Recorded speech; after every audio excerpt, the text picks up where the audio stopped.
ดของเราเองจะแพ้ชนะไม่เกรงจะสักเท่าไร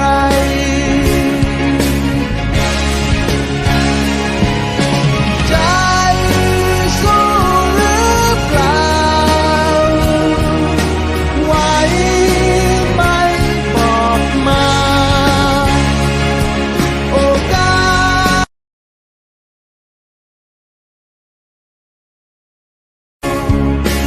หลายคนเชื่อในเรื่องโชคชะตาบางคนเชื่อมั่นในตัวเองชีวิตเรากำหนดของเราเองจะแพ้ชนะไม่เกรง